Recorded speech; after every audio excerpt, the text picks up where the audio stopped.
80% ayollar, qizlar teginilgan.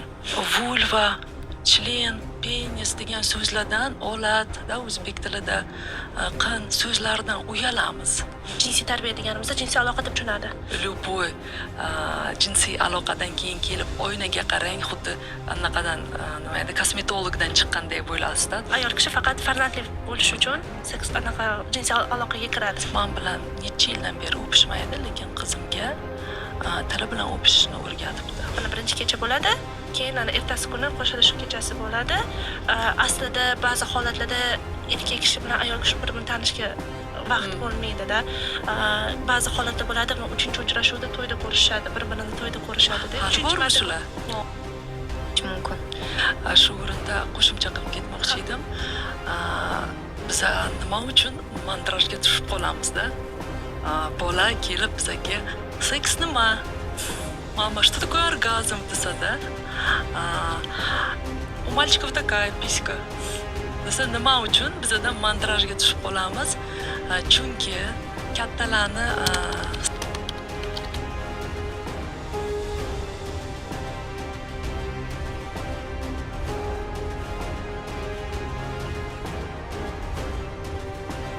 feminizm bu birinchidan uning raqibi din emas. Ikkinchisi uning raqibi erkak emas. Unutmanglar bu narsani.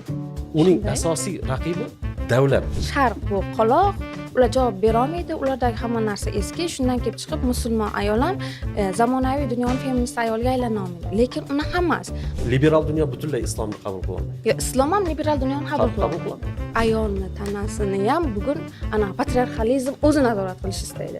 O'sha qizlarning nomusi bilan bog'liq masalalarda o'zidagi ota o'zidagi mas'uliyatni tezroq boshqa bir otaga, ya'ni erkakka, boshqa bir erkakka yuklagisi keladi. Ya'ni ayollar faqat hayotini o'sha jinsiy obyekt bo'lish bilan tasavvur qilmaydi, ular ham aslida odamda. Nimaga bu yoqda yana ishon?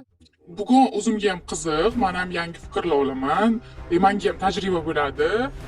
O'zim ham juda ham ko'p narsa bilmayman.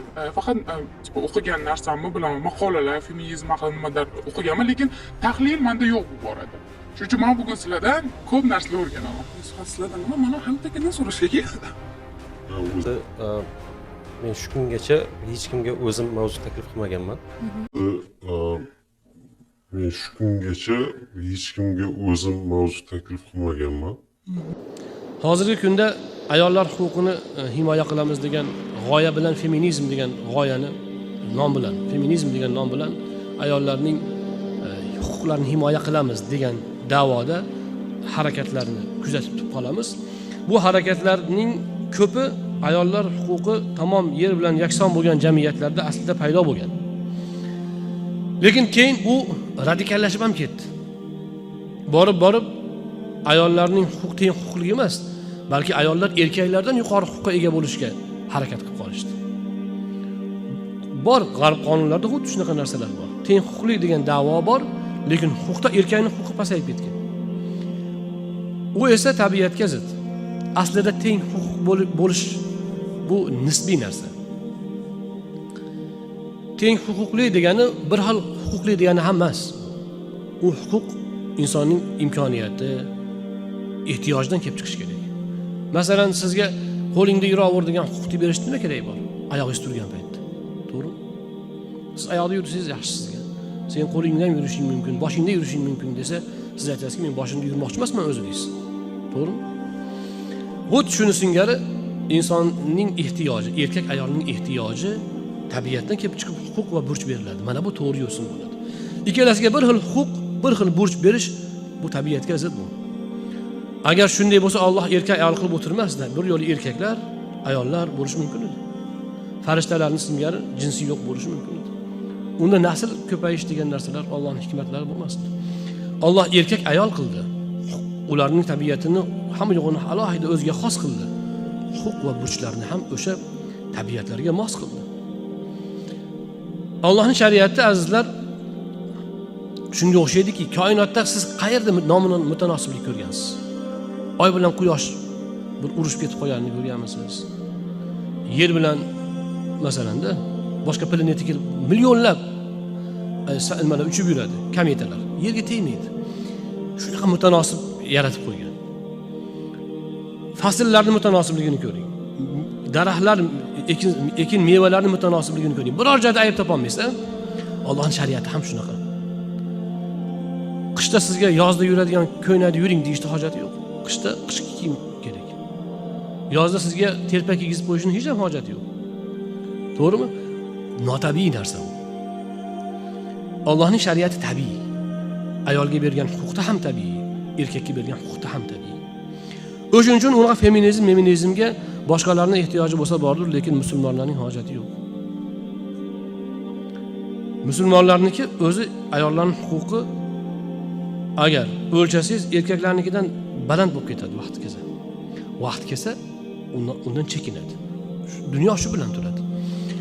Masalan, hokim bilan mahkumga bir xil huquq berilmaydi hech qachon.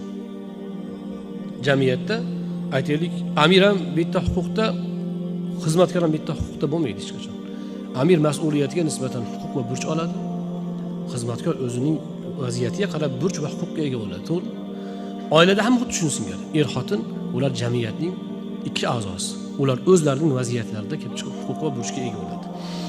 Ana shu ma'noda men bu so'zni qo'shishimning sababi bor. Hozirgi kunda mana shu mavzuda ba'zi bir noto'g'ri yondashuvlar paydo bo'lib, xuddi musulmonlarda ayollar huquqi toptalgan, shuni bir qanaqadir isloh qilib qo'yish kerakdek, ba'zi bir islom dinidagi dinimiz va milliy qadriyatlarimizga zid fikrlar, qarashlarni yoyishga harakatlar bor. Bundan ogoh bo'lishimiz kerak va bizning bunga ehtiyojimiz yo'q. Faqat biz mana shu dinimizni to'g'ri o'rganib, to'g'ri tushunib olsak, mana shu yetadi o'zi. Faqat noto'g'ri tushunganlar, noto'g'ri talqin qilganlarning kasofatiga ko'pincha oq-voroq dog' bo'lib qoladi. Bizning mana bu suhbatlarimizdan ko'zlangan maqsad ham ana shunday illatlarning oldini olish, ularga barham berish.